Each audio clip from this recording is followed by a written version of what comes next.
ॐ यद्विद्याविलासेन भूतभौतिकसृष्टयः तन्नौमि परमात्मानं सच्चिदानन्दविग्रहं शङ्करं शङ्कराचार्यं केशवं बादरायणं सूत्रभाष्य कृतौ वन्दे भगवन्तौ पुनः पुनः। ईश्वरो गुरुरात्मेति मूर्तिभेदविभागिने व्योमवद्व्याप्तदेहाय दक्षिणामूर्तये नमः। ओम शांति शांति शांति।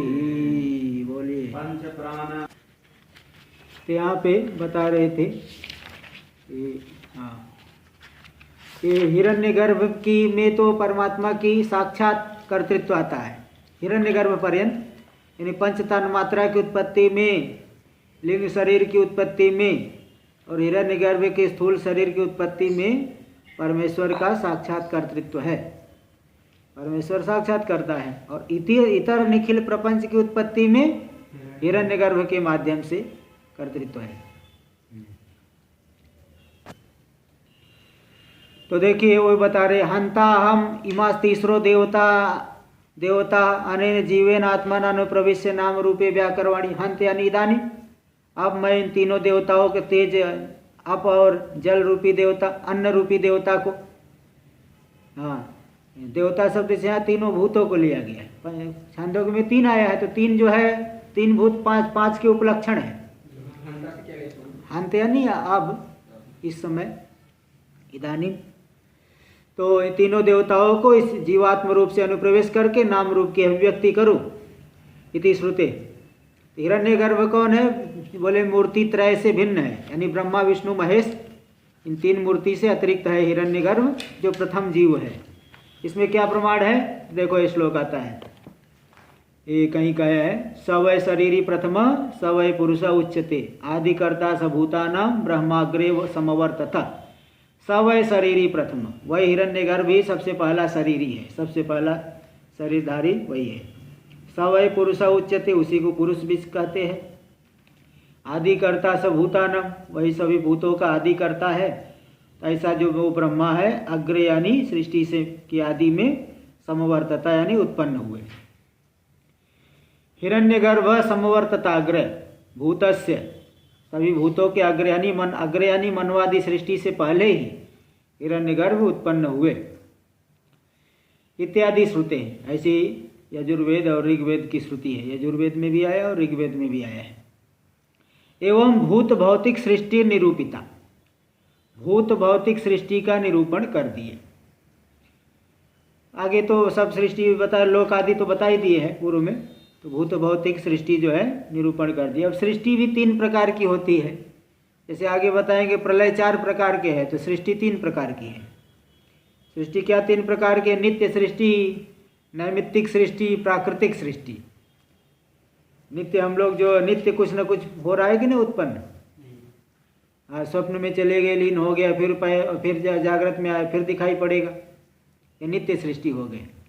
नैमित्तिक सृष्टि जो ब्रह्मा जी का एक रात्रि, एक दिन पूरा हुआ तो रात्रि आ गई, रात्रि में प्रलय हो जाएगा, फिर जब जो उनका अगला दिन शुरू होगा तब नैमित्तिक सृष्टि।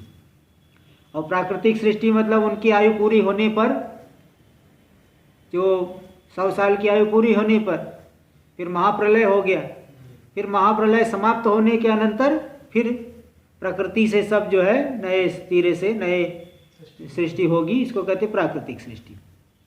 और आत्यंतिक सृष्टि नहीं होती है। आत्यंतिक कोई सृष्टि हमेशा बनी रहे ऐसा नहीं है, आत्यंतिक सृष्टि नहीं है ना। ते 3 प्रकार की सृष्टि होती है, नित्य, नैमित्तिक, प्राकृतिक। ये भी समझ लेना चाहिए, यहाँ दिए नहीं है लेकिन समझ लीजिए। एवं भूत भौतिक सृष्टि निरूपिता। इदानीं प्रलयो निरूप्यते, अब प्रलय का निरूपण किया जाता है।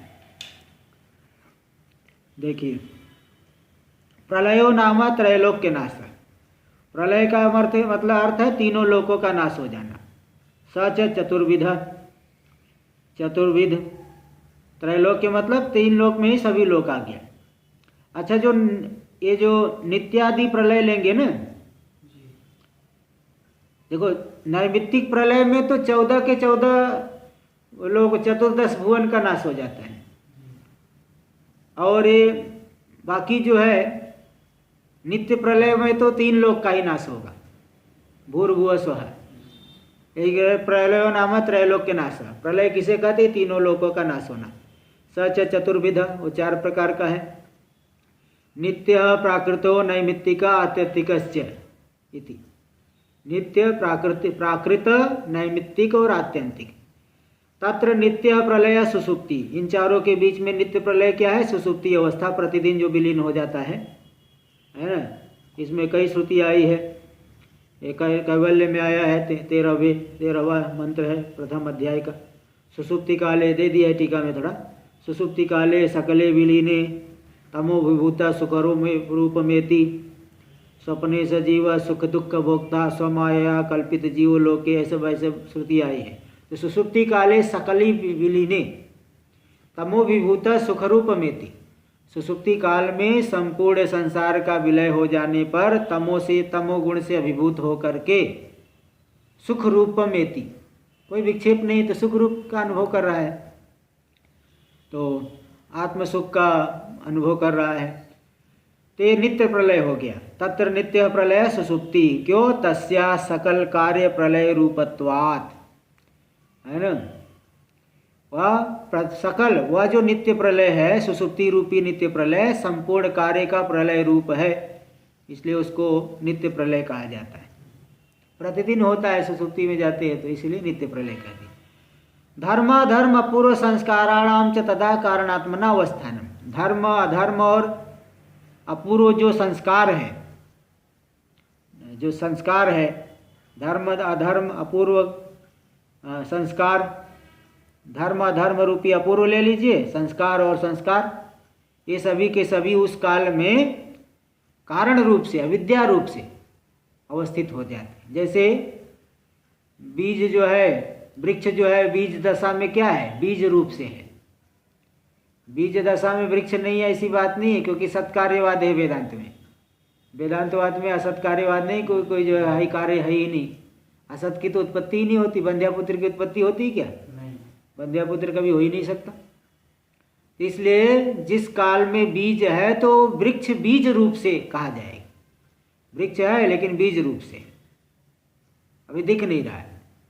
और वही फिर बाद में जब जमीन आदि में आरोपित कर देंगे, जल आदि मिलेगा, उसको उचित वातावरण मिलेगा, अंकुर होकर के फिर धीरे धीरे बढ़ेगा, वृक्ष हो जाएगा। ऐसे जब गहरी निद्रा में है, सुसुप्ति अवस्था में, वहाँ पे धर्माधर्म संस्कार ये सब सभी कुछ है। किस रूप से है? कारण रूप से, बीज रूप से, अविद्या रूप से।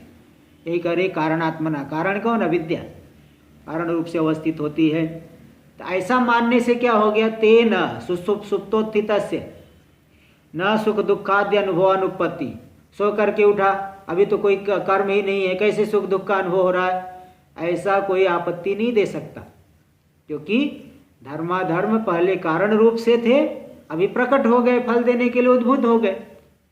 इसलिए जो है सुख दुख उत्पन्न होगा। सुप्तोत्थितस्य, जो सो करके उठा है, पूर्वम सुप्तः पश्चादुत्थितः इति सुप्तोत्थितः, ये सूत्र तो बताया हूँ, है ना। संख्या पूर्व, ये सूत्र एक आता है ना सिद्धांत में, उससे समास होता है। पूर्वम सुप्तः पश्चादुत्थितः इति सुप्तोत्थितः। इससे सुप्तोत्थितः से न सुख दुखादि अनुभवानुपत्ति, सो करके जो उठा है उसको सुख दुख के अनुभव की अनुपत्ति नहीं, क्योंकि धर्माधर्म फिर वो प्रकट हो गए। नवस्मरणार्थ सुसुप्तोत्थित, अरे सुसुप्तोत्थित ही ले लो, और पूर्वम सुसुप्त पश्चादुत्थित, सुसुप्तोत्थित। हाँ, मैं सुप्तोत्थित बोल के दिए, पूर्वम सुसुप्त पश्चादुत्थित, सुसुप्तोत्थित, यही ले लीजिए। एक अक्षर मैंने छोड़ दिया था। नव स्मरणानुपत्ति, स्मरण की अनुपत्ति भी नहीं है, क्योंकि जो संस्कार है किस रूप से है? कारण रूप से अवस्थित है। न च सुसुप्तो अंतःकरण से विनाशे तदधीन प्राणादि क्रियानुपत्ति। बोले सुसुप्ति में जब अंतःकरण ही विलीन हो गया तो उस अंतःकरण के अधीन प्राणनादि क्रिया कैसे होगी? संभव नहीं है, अनुपत्ति होगी। गहरी निद्रा में प्राणादि चलता है कि नहीं? जब अंतःकरण विलीन हो गया, सूक्ष्म शरीर भी विलीन हो गया, तो फिर उसके अधीन जो प्राणन क्रिया है, प्राणन अपानन क्रिया, वो सब नहीं होना चाहिए, लेकिन होता तो है। कैसे होगा बताओ? क्या बता रहे देखिए, पहली बात एक तो कठोर उत्तर दिया जाता है और एक थोड़ा मृदु उत्तर दिया जाता है ना। जैसे कहते कोई कुछ कहे, अरे सब पूरा संसार मिथ्या है, क्या जो है तुम इतने शोक करते हो, सीधे बोल दिए। लेकिन फिर बोले भाई व्यावहारिक सत्ता है, पारमार्थिक नहीं है ना। जैसे योग वासिष्ठ आदि में सीधे कोई सृष्टि हुई ही नहीं। ऐसे यहाँ कह रहे, वो जो सुसुप्ति अवस्था में श्वास प्रश्वास चल रहा है ना, वो भ्रांति है, वास्तव में है ही नहीं। देखो, वस्तुतः श्वासाद्य अभावेपि तदुपलब्धे, वस्तुतः श्वास आदि नहीं है। जो सोया हुआ उसको मालूम है क्या श्वास चल रहा है मेरा? वास्तव में श्वास आदि नहीं है, पूरा विलीन हो गया है। तो भी श्वास आदि की उपलब्धि क्यों होती है? क्योंकि बोले कि वो भ्रांति, वो भ्रांति से है ना, कि आदमी हाँ भाई ये तो जीवित है, सोया हुआ है, जीवित है, इसलिए ऐसा थोड़ा श्वास आदि की उपलब्धि भ्रांति से हो जाती है। वस्तुतः श्वासाद्य भावेपि तदुपलब्धे पुरुषांतर विभ्रम मात्रत्वात् सुप्त शरीरोपलम्बवत्। अब देखो पूरे पूरे लाल विलीन हो गया है, सूक्ष्म शरीर, स्थूल शरीर रह गया है क्या? स्थूल शरीर भी विलीन हो गया है, तो भी दूसरे को दिखता है कि नहीं? तो जैसे स्थूल शरीर दिख रहा है, इसी प्रकार प्राणन आदि क्रिया भी दिख रही है, ते भ्रांति मात्र। स्थूल शरीर दिख रहा है, भ्रांति मात्र।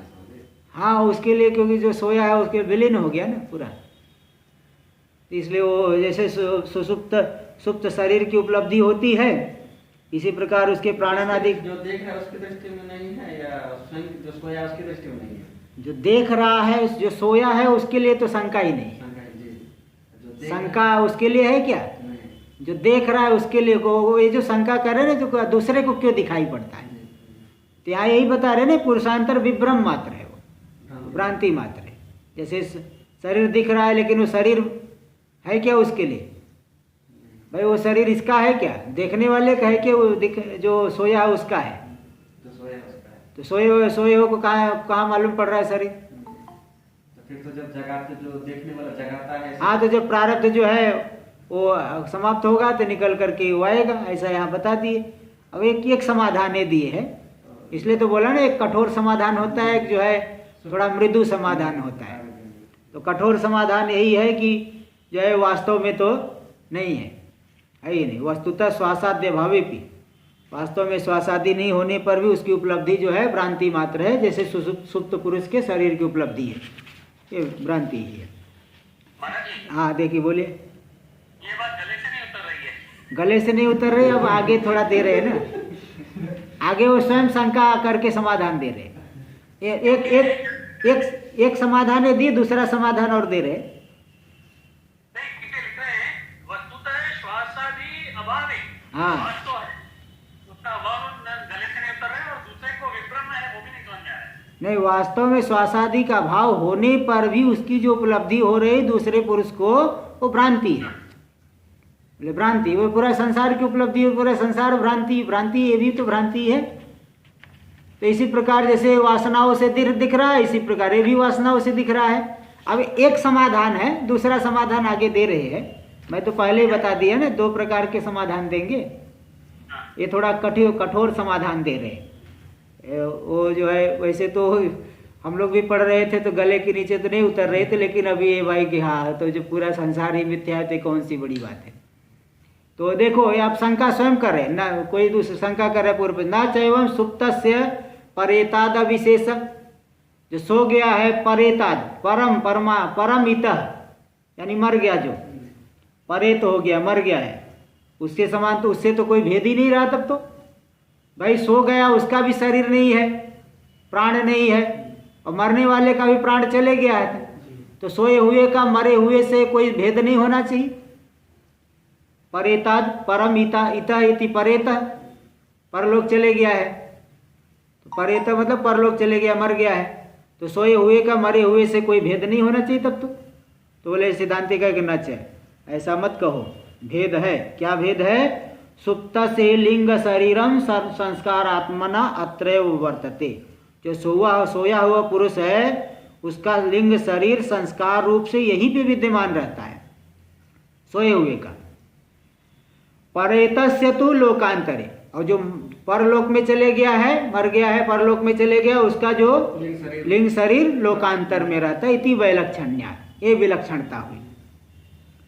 तो संस्कार रूप से होने की वजह से कुछ चलो मान लिया जाए, लेकिन ये ऐसा कह दिए कि वहाँ पे जो श्वास आदि है वो दूसरे को भ्रांति मात्र। एक समाधान ये दिए, दूसरा समाधान अब ये शायद आप लोगों के गले के नीचे उतर जाए या दुआ करके एक दूसरा समाधान, क्योंकि ग्रंथकार स्वयं सोचे ना कि भाई ऐसा बोल दिए जल्दी लोग मानेंगे नहीं, इसलिए वहाँ पे देखो इसका भी अवतरण दिए टीका में। ननु पुरुषांतर से देह प्राण क्रिया च भ्रमात् प्रतीयते न कर्मेंद्रीय व्यापार अधिकम इति वैषम्य। बोले अगर भ्रांति से दिख रहा है तो फिर सब कुछ दिखना चाहिए। आप कहोगे भ्रांति से दिख रहा है तो भ्रांति से दिख रहा है, सब दिखना चाहिए। किसान खेती करते हुए दिखना चाहिए, हम लोग स्वाध्याय करते हुए दिखाई पड़ना चाहिए। फिर श्वास आदि को ही क्यों भ्रांति से दिख रहा है, शरीर ही क्यों, सब चीज दिखना चाहिए तब तो इसीलिए न कर्मेंद्रीय व्यापार अधिकम इति वैषम्य, तो विषमता हो गई कि नहीं। इसे विषमता मानने में नियामका भावत, नियामका भाव मालक्ष्य एक दूसरा समाधान आह यद्वा, अथवा एक दूसरा समाधान हम बताते हैं।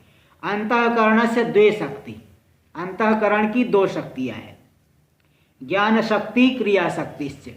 एक है ज्ञान शक्ति और एक क्रिया शक्ति। तत्र ज्ञान शक्ति विशिष्ट अंतःकरण से सुसुप्तो विनाश। देखो आगे ना, इन दो के बीच में ज्ञान शक्ति विशिष्ट अंतःकरण का सुसुप्ति में विनाश हो जाता है।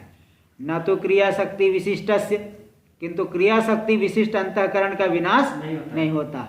इति प्राणादि अवस्थानम अविरुद्धम, इसलिए प्राणादि चलते रहते हैं, प्राणादि का अवस्थान होना कोई विरुद्ध नहीं है। अब ये तो ठीक है ना, अब गले के नीचे उतरा कि नहीं ये समाधान जो है सभी को गले के नीचे उतरेगा चलिए देखिए आगे। इसमें देखिए प्रमाण दे रहे कौशिक की उपनिषद 3 अध्याय का 2 मंत्र। यदा सुप्त स्वप्नम न कंचन पश्यति, जब सोया हुआ पुरुष कोई भी स्वप्न नहीं देखता है। अथास्मिन् प्राण एव एकधा भवति, उस काल में इस सोए हुए पुरुष में प्राण एकधा यानी एक, अस्मिन यानी सुप्ते सति, सोने पर प्राण ही एक रहता है। एकधा भवति मतलब एको भवति, सीधे टीका में एकधा करते एका दे दिए। प्राण ही एक होता है, विद्यमान रहता है। अथैनम वाक्, उस प्राण में ही, एनम प्राणम, उस प्राण में ही वाणी सर्वैर नाम भी सवाप्येति, वाणी जो है संपूर्ण अपने नामों के साथ में प्रवेश कर जाती है, लीन विलीन हो जाती है। कर्मेंद्रिय ज्ञानेंद्रिय सभी के व्यापार उसमें विलीन हो जाते, प्राण में ही, प्राण के साथ एकीभूत हो जाते, विलीन हो जाते हैं। सता सौम्य तदा संपन्नो भवति स्वम अपीत्वो भवति। सता यानी परमात्मा ना, हे सौम्य, हे प्रिय दर्शन, हे पुत्र। सता यानी परमात्मा के साथ। किसका संवाद? अरे श्वेत केतु संवाद है, छांदोग्य उपनिषद। सता यानी परमात्मना सह तदा संपन्नो भवति, जीव जो है परमात्मा के साथ एकीभूत हो जाता है। स्वम अपीतो भवति, अपने में ही विलीन हो जाता है, अपने स्वरूप में ही विलीन हो जाता है। जगने पर बोध करने होता है। क्या कह रहे? जगने पर बोध करने होता है। जगने पर बोध क्यों नहीं होता है? हाँ परमात्मा, क्योंकि आवरण रहता है ना, अज्ञान रूपी आवरण रहता है। जैसे आप, अरे एक मिनट सुनो तो, जैसे आप कोई प्रधानमंत्री से आपको हाथ मिलवा दिया जाए, आपको नहीं बताया कि प्रधानमंत्री है, तो जाओ आके वापस आके बताओ क्या मैं प्रधानमंत्री से मिल के आ रहा हूँ। बस ऐसे ही यहाँ है, आवरण रूप से ढका हुआ है, मालूम ही नहीं है, अज्ञान रूप तमोगुण से ढका हुआ है, तो कहाँ से मालूम पड़ेगा बताओ? जैसे सोए हुए हो, आपसे कोई हाथ मिला ले तो आपको मालूम पड़ेगा? तो मिलाए तो हाथ, लेकिन मालूम क्यों नहीं पड़ा? अज्ञान रूपी आवरण से ढका हुआ है ना, तो इसलिए वो नहीं पता चलता ना। ऐसा थोड़ी कह रहे हैं कि वहाँ अज्ञान पूरा मिट गया है, परमात्मा के साथ एकीभूत हो गया। अब इसको समझाने के लिए कई दृष्टांत दिए है, वहाँ पे छांदोग्य में ही श्वेत श्वेत केतु विद्या में ही कई दृष्टांत दिए, इसको भी समझाने ये भी शंका की है। तो आप बताए जैसे नदियाँ समुद्र में विलीन हो जाती है, ये नाना पुष्पों से मधु जो है रस को लेके आते हैं, ठीक है, एक ही भूत हो जाते हैं, फिर नहीं मालूम पड़ता कि किस पुष्प का रस है। नाना पुष्पों से रस चूस के लाएंगे, मधु बना देंगे, मालूम पड़ता है क्या किस पुष्प का रस है? नहीं मालूम पड़ता। तो इसी प्रकार यहाँ पे परमात्मा के साथ एकीभूत हो जाता है तो नहीं मालूम पड़ता, एकीभूत होके आया लेकिन ये नहीं जान पाता कि मैं परमात्मा के साथ एक ही। अब परमात्मा कोई ऐसा विशेष तो है नहीं, आनंद रूप है, इसलिए आनंद रूपता का अनुभव तो करता है ना जागृत अवस्था में आने पे के बाद, बताता तो है कि मैं बड़े सुखपूर्वक सोया। आनंद रूप से परमात्मा के साथ एकीभूत ही हुआ था, तभी तो कह रहा है कि मैं बड़े सुखपूर्वक सोया, बड़े आनंद में रहा। चलो देखो आगे, सता सौम्य, सता यानी परमात्मना सह तदा, उस सुसुप्ति काल में संपन्नो भवत एकीभूतो भवत, स्वम अपितो भवत, है ना, उपाधि से रहित होता है, अपने स्वरूप में विलीन होता है, उपाधि से रहित हो जाता है। इत्यादि श्रुतिर उक्त सुसुप्तो मानम, ये श्रुतियाँ जो है उक्त सुसुप्ति में प्रमाण है। ये दे दिए। ये कौन से प्रलय की चर्चा चली? नित्य प्रलय को लेकर के। प्राकृत प्रलयस्तु प्रकृतो भवेति प्राकृतः, प्रकृति में जो हो जाता है, विलीन हो जाता है। अरे पहले नैमित्तिक देना चाहिए ना, हाँ पहले चलो प्राकृत दे रहे हैं, नैमित्तिक नहीं दिए अभी, नैमित्तिक पहले देते, ठीक है चलो आगे कोई बात नहीं। हाँ चलो पहले प्राकृत दे रहे। प्राकृत प्रलयस्तु कार्य ब्रह्म विनाश निमित्तक, कार्य ब्रह्म हिरण्यगर्भ, उसके विनाश निमित्तक जो सकल कार्य का नाश, संपूर्ण कार्य का, हिरण्यगर्भ की आयु पूरी हो गई, ब्रह्मा जी की आयु पूरी हो गई 100 साल, तो पूरी की पूरे जो है सभी 14 के 14 भुवन जा करके कहाँ लीन हो जाएंगे? प्रकृति में भी लीन हो जाएंगे। इसलिए इसे क्या कहते हैं? प्राकृत प्रलय। कार्य ब्रह्म विनाश निमित्त का सकल कार्य नाश, संपूर्ण कार्य का नाश होता है। यदा तो प्रागेवोत्पन्न ब्रह्म साक्षात्कार से कार्य ब्रह्मणो, देखो अच्छा आत्यंतिक प्रलय भी बता रहे, और जब जो है प्रागेवोत्पन्न ब्रह्म साक्षात्कार से, हाँ पहले ही जो है जिसको, जैसे जो ब्रह्मा बनने से पहले साक्षात्कार हो गया, उसको ब्रह्मा बनने से पहले ही, ब्रह्मा भी एक पद है, हिरण्यगर्भ एक पद है, तो बनने से पहले उनको साक्षात्कार हो गया है, ज्ञान हो गया है। तो प्रागेव उत्पन्न ब्रह्म साक्षात्कार से कार्य ब्रह्मणो, प्रागेव उत्पन्नम उत्पन्न ब्रह्म साक्षात्कारो यस्य, हाँ पहले ही जो है जिसको ब्रह्म साक्षात्कार हो गया है, ज्ञान हो गया है, ऐसे जो कार्य ब्रह्मणो ब्रह्मांडाधिकार लक्षण प्रारब्ध कर्म समाप्त, ब्रह्मांड का अधिकार रूपी प्रारब्ध कर्म की समाप्ति होने पहले ही जो है उनको ज्ञान हो गया, फिर उस पद पे क्यों रहेंगे? इसको क्या कहते हैं? परेच्छा प्रारब्ध, स्वेच्छा प्रारब्ध, अनिच्छा प्रारब्ध, परेच्छा प्रारब्ध। स्वेच्छा प्रारब्ध क्या है? अरे 3 है भाई, परेच्छा, परेच्छा मतलब ईश्वर इच्छा, स्वेच्छा प्रारब्ध है जो भिक्षाटन आदि में जाएगा, ज्ञानी भिक्षाटन करेंगे, भूख लगेगी, शरीर का धर्म है तो रहेगा ना, प्राण का धर्म है, इसलिए स्वेच्छा प्रारब्ध से भिक्षाटन आदि करेंगे।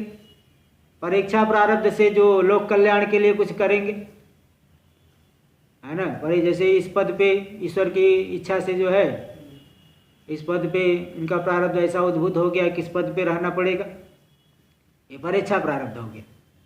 और अनिच्छा प्रारब्ध है, जैसे रास्ते में कांटा चुभ गया, कोई मच्छर काट लिए, तो क्या चाहता है क्या नहीं कि मुझे कोई मच्छर काटे आके, क्योंकि अब तो ज्ञान हो गया, अब मच्छर आके काटे, कांटा चुभे, ऐसा चाहते हैं क्या?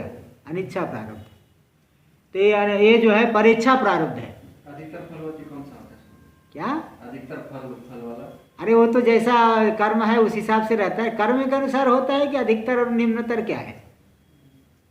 कर्म के अनुसार होता है ना, जिस प्रकार का कर्म है उस जिस प्रकार का कर्म फल दे रहा है वही अधिकतर फल उसी का होगा, और क्या है? उत्कृष्ट कर्म होगा तो उत्कृष्ट फल मिलेगा, निकृष्ट कर्म रहेगा तो निकृष्ट, है ना। ऐसा थोड़ी कि ज्ञानी हो गए तो क्या उनको हलवा पूड़ी ही खाने को मिलेगा। ज्ञानी हो गए तो भी जो है भूखा भी रहना पड़ सकता है। तो ज्ञानी को कोई खेद थोड़ी होता है कि मुझे क्यों भूखा मार दिया। जिसको खेद हो रहा है उसको ज्ञानी कहा जाएगा क्या।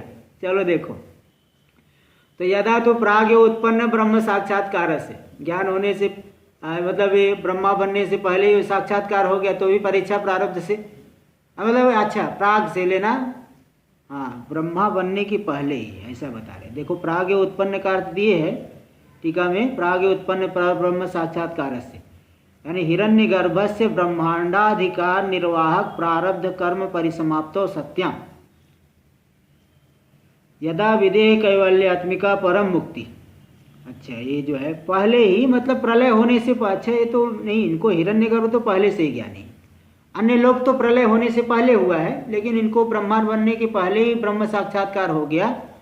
तो जो है ब्रह्मांडाधिकार लक्षण प्रारब्ध, ब्रह्मांड का अधिकार, क्योंकि पूर्व जन्म में उपासना किए है, उपासना से ऐश्वर्य मिला है, तो इसलिए वो क्योंकि वो प्रारब्ध ऐसा उद्भूत हो गया है कि ज्ञान होने के बाद भी आगे तक चल रहा है छूटे हुए बाढ़ के समान।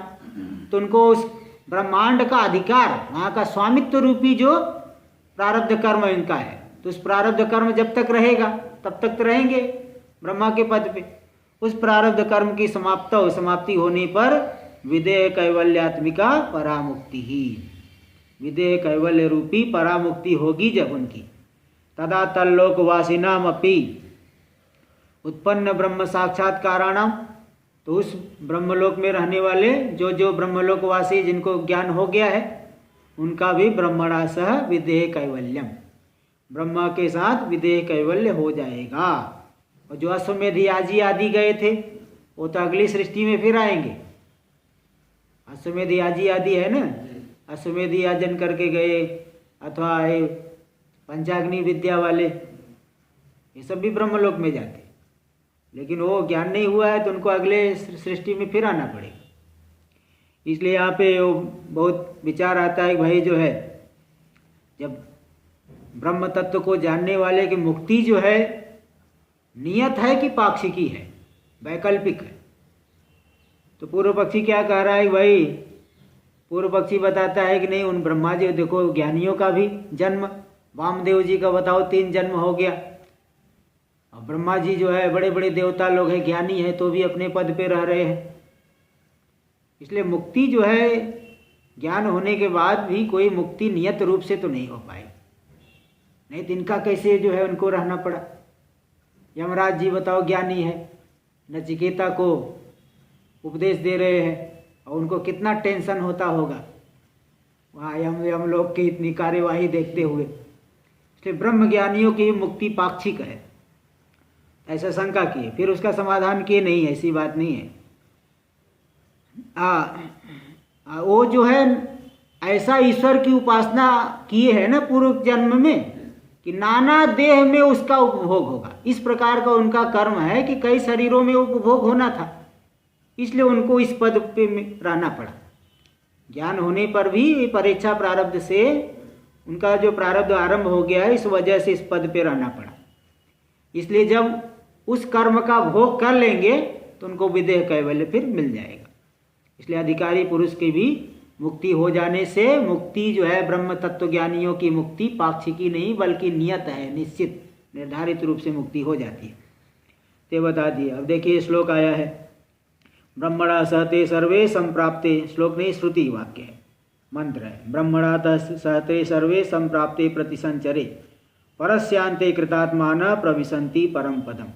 प्रतिसंचरे नहीं महाप्रलय, प्रलय की प्राप्ति होने पर ब्रह्मा यानी हिरण्यगर्भ के साथ में ही ते सर्वे, वे सभी के सभी जो ब्रह्मलोक में जितने लोग ज्ञानी हो गए, सभी के सभी जो है परस्यांते कृतात्मान, उस पर हिरण्यगर्भ के अंतकाल में उनका जब प्रारब्ध पूरा हो गया तो आयु भी पूरी हो गई तो कृतात्माना, जो कृतात्मा हो गए, तत्व साक्षात्कार युक्त है, वे सभी के सभी परम पदम प्रविशन्ति, परम पद की प्राप्ति कर लेते, विदेह कैवल्य की प्राप्ति कर लेते हैं। एवं स्वलोकवासी भी स कार्य ब्रह्मणि मुच्यमाने। तो जो कार्य ब्रह्म हिरण्यगर्भ स्वलोकवासियों के साथ में मुक्त हो जाएंगे, इसलिए तद अधिष्ठित ब्रह्मांड तदंतर्वर्ती निखिल लोक तदंतर्वर्ती स्थावरादि नाम भौतिका नाम भूता नाम च प्रकृतौ मायायाम लयः। तो जब ब्रह्मा जी अपने स्वलोकवासी सभी के साथ में मुक्त हो जाएंगे तो उनके द्वारा अधिष्ठित पूरा का पूरा ब्रह्मांड, पूरे ब्रह्मांड के स्वामी है, भले ब्रह्मलोक में रहते हैं, उस पूरे ब्रह्मांड में रहने वाले जितने निखिल लोक और जितने भी प्राणी हैं स्थावर आदि और भूत भौतिका नाम भूता नाम, जितने भी भूत पदार्थ है, पांचों भूत हैं, इन सभी का प्रकृतौ मायायाम लय, प्रकृति में यानी माया में लय हो जाता है, प्राकृत प्रलय। न तो ब्रह्मणि, ब्रह्म में नहीं, ब्रह्म में नहीं विलीन हो जाएंगे, क्योंकि ब्रह्म रूप नहीं हो जाएंगे, मतलब ब्रह्म रूप तो है ही, तो भी अज्ञान से आवरण रहेगा ना, इसलिए अभी ब्रह्म में परिसमाप्त नहीं हुए। तो बाध रूप विनाश से वह ब्रह्मनिष्ठत्वात्, क्योंकि बाध रूप विनाश ही ब्रह्म में स्थित होता है, ब्रह्म के साथ एकीभूत हो जाता है, क्योंकि अज्ञान नष्ट हो गया। तो प्रकृति में पूरा का पूरा प्रपंच लीन हुआ ना, इसलिए इसको कहते हैं अतः प्राकृत इति उच्यते। इस प्रलय को क्या कहते हैं? प्राकृत प्रलय, ब्रह्मा जी की आयु पूरा होने पर। और ब्रह्मा जी का जब एक दिन पूरा होने पर लय होता है तो उसको क्या कहते हैं? नैमित्तिक प्रलय। कार्य ब्रह्मणो दिवसावसान निमित्तकस, दिवस का अवसान, दिवस की समाप्ति निमित्तक, कार्य ब्रह्म के दिवस की समाप्ति निमित्तक जो प्रलय हुआ, त्रैलोक के मात्र प्रलय है, तीन लोक भूर्भुवः स्वः, ये तीन लोक का मात्र का जो प्रलय है इसको कहते हैं नैमित्तिक प्रलय। ब्रह्मा जी का दिन कितना बड़ा होता है, जैसे हम लोगों का तो 12 घंटे का दिन है, उनका वैसे है क्या? बोले नहीं, ब्रह्मणो दिवस चतुर्युग सहस्र परिमित काल, 1000 चतुर्युगी, यानी जो है सत्ययुग 1000 बार, द्वापर त्रेता 1000, द्वापर 1000 और कलयुग 1000, 1000 बार चारों के चारों जब घूमेंगे तब जाकर के ब्रह्मा जी का एक दिन पूरा होगा। देखो इसमें प्रमाण दे रहे हैं, चतुर्युग सहस्राणी ब्रह्मणो दिनम उच्यते। हाँ, चतुर्युग सहस्र, 1000 चतुर्युगी ब्रह्मा जी का दिन है, इति वचनात्। प्रलय कालो दिवस काल परिमित, प्रलय काल कितने समय तक रहेगा? जितना दिन है, जैसे रात्रि कितने समय, जितना दिन है उतनी रात्रि, 12 घंटे का दिन 12 घंटे की रात्रि। तो ब्रह्मा जी का ये दिवस के अनुसार से, हाँ, तो ब्रह्मा जी के एक दिन 1000 चतुर्युगी है, उनका रात्रि। फिर प्रलय रहेगा, फिर जीव सब। ब्रह्मा जी का प्रलय नहीं, ब्रह्मा जी की रात्रि आ गई, यहाँ भूर्भुवः स्वः तीनों लोकों का प्रलय हुआ। हाँ। तो जब प्रलय हो जाएगा फिर जीव तो लयावस्था में रहेगा तब तक। हाँ, तो क्यों नहीं, लयावस्था में रहेंगे बिल्कुल। जैसे गहरी निद्रा में है तो क्या है, क्या हो गया, कौन सी विरोध क्या है? अरे भाई कोई विरोध हो तो बोलोगे, इधर जो मन चाहे वो बोल देते हो, क्या विरोध क्या है बताओ? लय हो गया तो क्या विरोध हो गया? सुसुप्ति में नहीं जानते क्या विरोध है बताओ? लय होने से क्या विरोध है? कोई विरोध नहीं। प्रलय कालो दिवस काल परिमित, क्यों? क्योंकि रात्रि काल से दिवस काल तुल्यत्वात्, रात्रि काल दिवस काल के तुल्य होता है। प्राकृत प्रलय नैमित्तिक प्रलय च पुराण वचनानि, प्राकृत प्रलय में और नैमित्तिक प्रलय में पुराण के वचन प्रमाण है। चलो इसको जो है तो इसको तो याद कर लेना, ये जो है बताता हूँ। द्विपरार्धे त्वतिक्रांते ब्रह्मणः परमेष्ठिनः तदा प्रकृतयः सप्त कल्प्यन्ते प्रलयाय हि। एष प्राकृतिको राजन् प्रलयो यत्र लीयते। द्विपरार्धे त्वतिक्रान्ते ब्रह्मणः परमेष्ठिनः तदा प्रकृतयः सप्त कल्प्यन्ते प्रलयाय हि। एषः प्राकृतिको राजन् प्रलयो यत्र लीयते। देखिए, द्विपरार्धे त्वतिक्रांते, एक परार्ध मतलब ब्रह्मा जी का 50 वर्ष को कहते एक परार्ध, और द्विपरार्ध मतलब 100 वर्ष, ब्रह्मा जी का 100 वर्ष जब बीत गया तो ये पद्म पुराण का वचन है। वो बीत जाने पर ब्रह्मण परमेष्ठिना, जो परमेष्ठी जो है ब्रह्मा जी है, परदादा है ना। परमेष्ठी कहते दादा को, दादा गुरु है ना, परमेष्ठी गुरु। ऐसे सभी के जो है ये परमेष्ठी है। परमेष्ठी जो ब्रह्मा जी जब उनके 2 परार्ध यानी 100 साल की आयु पूरी हो जाती है तब तदा प्रकृतयः सप्त, 7 प्रकृतियाँ, पंच तन्मात्रा, महतत्व और अहंकार, ये सभी के सभी प्रलयाय कल्प्यन्ते, प्रलीन हो जाते हैं, विलीन हो जाते हैं। तो प्रकृति का लय हुआ जाकर के माया में, इसलिए ये सब प्राकृतिको राजन, हे राजन यही प्राकृतिक प्रलय है। प्रलय यत्र लीयते, जिसमें पूरा का पूरा कार्य प्रपंच विलीन हो जाता है। इति वचनम प्राकृत प्रलय मानम, ये जो वचन है शास्त्र वचन प्राकृत प्रलय में प्रमाण है। और भी एष नैमित्तिकः प्रोक्तः प्रलयो यत्र विश्वसृक् शेषेऽनन्तासने नित्य मात्मसात्कृत्य चाखिलम्।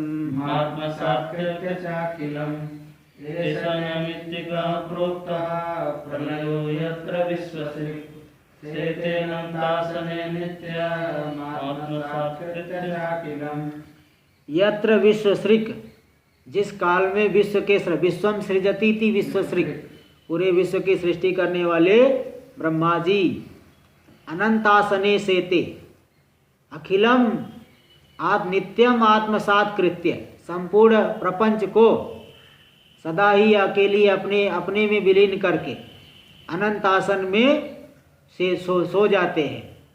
ये स नैमित्तिक प्रलयो प्रोक्त, यही नैमित्तिक प्रलय कहा गया है। तो ब्रह्मा जी के मतलब एक दिवस पूरा हो गया तो भूर्भुवः स्वः 3 लोकों का लय हो जाए। इति वचनम नैमित्तिक प्रलय मानम, ये वचन नैमित्तिक प्रलय में प्रमाण है। ते नैमित्तिक, नित्य, नैमित्तिक, प्राकृतिक तीनों हो गए। आगे आत्यंतिक प्रलय। तुरीय प्रलयस्तु ब्रह्म साक्षात्कार निमित्तकः सर्वमोक्षः। तो तुरीय यानी चतुर्थ। तुरीय क्या कैसे बनेगा, क्या विग्रह होगा तुरीय का? चतुर्नाम पूर्णम इति तुरीयः। चतुर्नाम पूर्णः, पूर्ण शब्द पुल्लिंग में चल रहा है।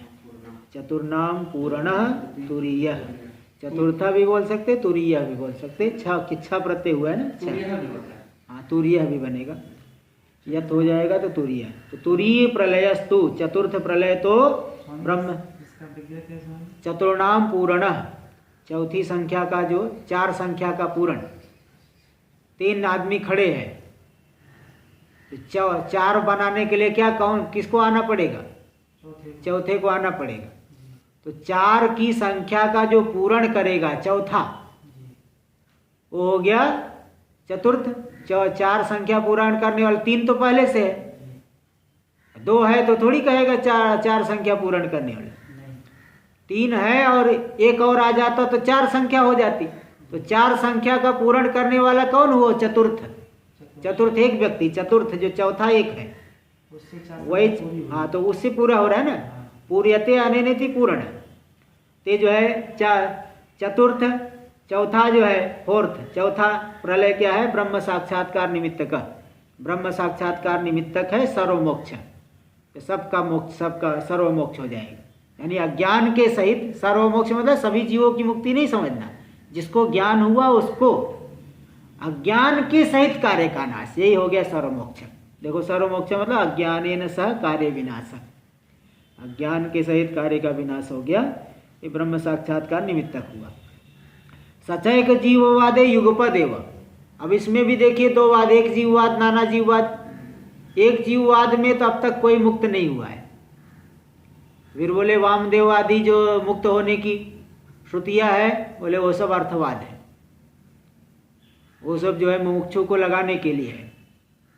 तो एक जब जीव वही मुक्त होगा तो सभी की मुक्ति हो जाएगी। फिर साधना क्यों करेगा? साधना करेगा तो तभी तो मुक्त होगा कि नहीं। उसमें क्या आ गया, एक जीववाद में क्या है ना कि एक जीव है, बाकी सब जीव जो दिख रहे हैं ना वो एक मुख्य जीव हो गया हिरण्यगर्भ, और बाकी सब हो गए गौण जीव। जैसे हम स्वप्न देख रहे हैं तो स्वप्न में कई शरीर बन गए, कई शरीर दिखाई पड़ते कि नहीं? किसकी कल्पना है? दृष्टा की कल्पना है। उन्हीं कई शरीरों के बीच में एक शरीर को अपना मानेगा और बाकी शरीर को क्या मानेगा? पराया। वो शत्रु है, वो मित्र है। तो एक मुख्य हुआ जो इसको मैं करके ग्रहण कर रहा, और बाकी सब गौण हो गए। इसी प्रकार हिरण्यगर्भ है मुख्य जीव, और बाकी सब जीव का गौण जीव है। एक की मुक्ति से और फिर वो सभी एक जीवाद में एक ही मुक्त हो गया, सभी मुक्त हो गए। मुख्य जीव तो एक ही है। तो सच एक जीववादे युगपद है, एक जीववाद में एक साथ में ही सभी जीवों की मुक्ति होगी। नाना जीववादे तो क्रमेण, नाना इसलिए नाना जीववाद को ही मुख्य रूप से भाष्य आदि में माना गया है, क्योंकि नाना जीववाद को लेंगे तभी जो है ब्रह्मनिष्ठ गुरु के पास जो जाने का विधान है। बताओ ब्रह्मनिष्ठ है ही नहीं, फिर ब्रह्मनिष्ठ गुरु के पास कहाँ से जाओगे? और जो है बंध, कुछ कोई बंध में, बंधन में कोई मुक्त है, ऐसा जो आता है, हाँ कई श्रुतियाँ आती है, तो उनके साथ विरोध होने से एक जीववाद को मुख्य रूप से भाष्य आदि में तो नहीं लिया गया है। अन्यथा टीका ग्रंथों में तो एक जीववाद को भी बताया गया है, लेकिन भाष्य आदि में एक जीववाद को नहीं माना गया। नाना जीववादे तो क्रमेण, नाना जीववाद में क्रम से मुक्ति होती है। सर्वे एकी भवंती इत्यादि श्रुते है, सभी के सभी जो है एकीभूत हो जाते इत्यादि श्रुति होने से। सर्व का सर्वे लेना ना बहुवचन, सर्वे। अच्छा एक ही भवंती आया कि नहीं? भवंती बहुवचन देख रहा है, हाँ तो सर्वे समझना, सभी एक ही भूत हो जाते हैं। तो बहुवचन आया है ना, इसलिए नाना जीववाद कहना पड़ेगा। तत्र आद्या त्रयोपि लया कर्मोपरति निमित्ता, जो शुरुआत के 3 प्रलय बताए गए, नित्य, नैमित्तिक और प्राकृतिक, कर्म की उपरामता को लेकर के। कर्म निवृत्त हो गया तो प्रलय हो गया, फिर कर्म उद्भूत होगा, फिर जो है सृष्टि हो जाएगी। तुरीयस्तु ज्ञानोदय निमित्तो लयो, जो चौथा प्रलय है वो ज्ञान की उत्पत्ति को लेकर के लय हो गया। अज्ञाने न सह, अज्ञान के सहित पूरे कार्य का नाश होना, यही चौथा लय है। इति विशेष, इस प्रकार से दोनों में भेद हो गया।